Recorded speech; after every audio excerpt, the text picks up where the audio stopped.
Shadowing is one of the few free and accessible tools that you can use to improve your pronunciation in any language that you're learning. However, it may not be as efficient as a lot of people claim it to be. I said what I said. Let's unpack it. First of all, what's shadowing? Shadowing is a kind of exercise, a technique you can use to work on your pronunciation in any language that you're learning. It involves listening to a native speaker on an audio or video and trying to reproduce everything they're saying exactly the same way they are saying. So you try to mimic their sounds, their intonation, pauses, all this jazz. It's a great tool, don't get me wrong. And if it's the only thing you can do, open a video and start repeating, then do it. It is definitely gonna move you forward. But if you want to know how to use this technique in a more efficient way, this video is for you. I've used shadowing quite a lot for French and English, both on my own when I was shadowing French songs. That's how I started learning French, by the way. And also when I went to the linguistic school to study languages and linguistics. And the approaches in these two different situations, experiences, was not the same. When I was learning on my own, I was just mostly listening and trying to repeat. I didn't think hard about different sounds, intonation. Like I probably didn't even know all these words. I did not think about it. And as a result, all this exercise, it did help me to get into improving my pronunciation, get into learning French in general, actually. And it helped me practice some sounds, but also it left me frustrated because I still struggled to even differentiate some of the sounds, nasal sounds, vowels in the French language. When I went to the linguistic school, we're not allowed to start on any shadowing before we learned all the sounds. So what can improve and make your shadowing exercise more efficient is that you go into this already having the foundation of sounds of the language that you're learning. You can search on Google or on YouTube or just try to find language textbooks that explain how to move your mouth for every sound in a given language, and especially pay attention to those sounds that you struggle with.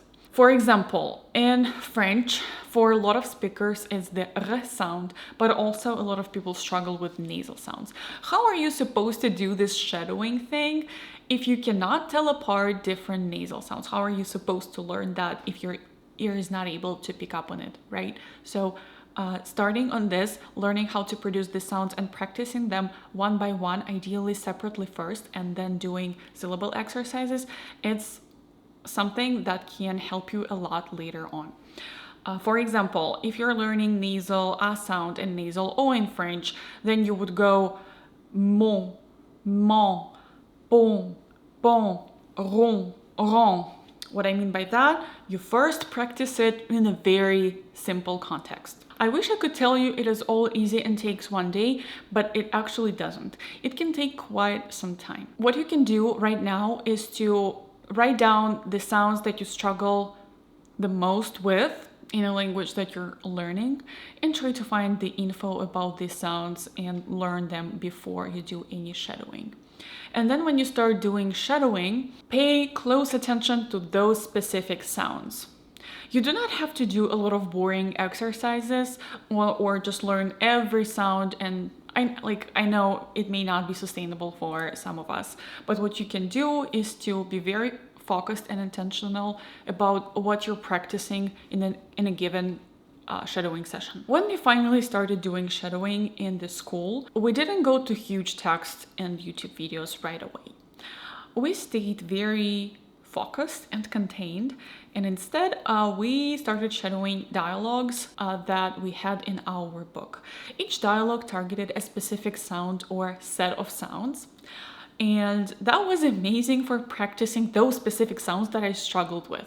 I will try to find that book. I think it's available online. I will try to find it and link it, and there are also audio attached to this book.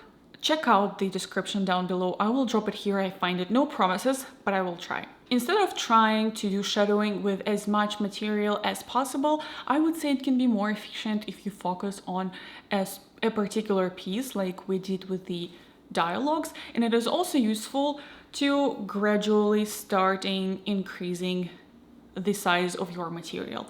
So as I said, just start with the sounds even before you go into shadowing. Then maybe start shadowing smaller dialogues or texts.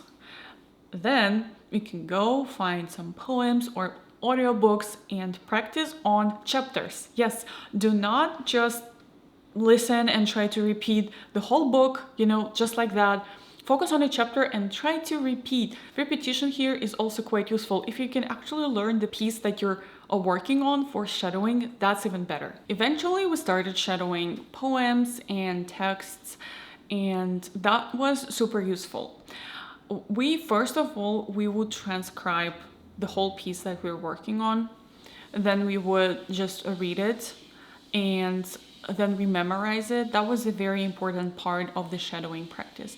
And then we repeat it as much as we can.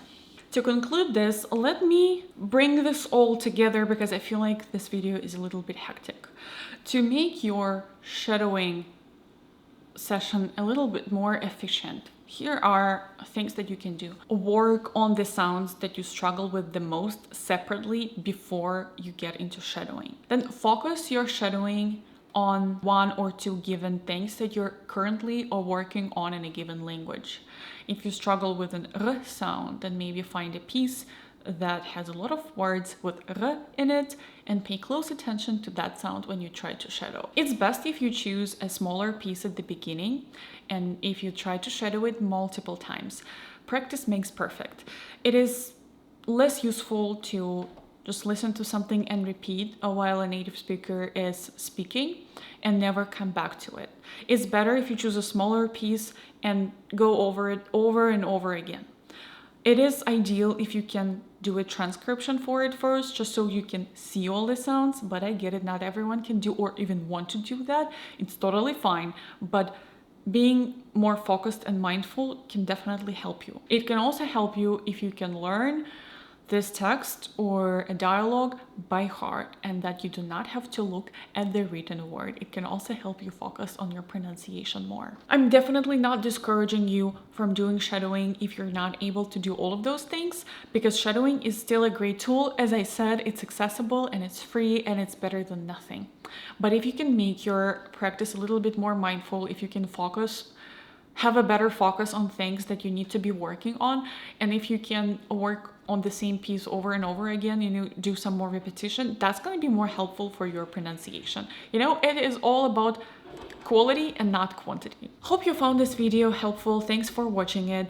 Tell me in the comments how often you do shadowing, if you find it helpful, or maybe you have your own tips and tricks. If there is one thing that you would want to take from this video, what would this be? Let me know in the comments, and I'll catch you in my next video.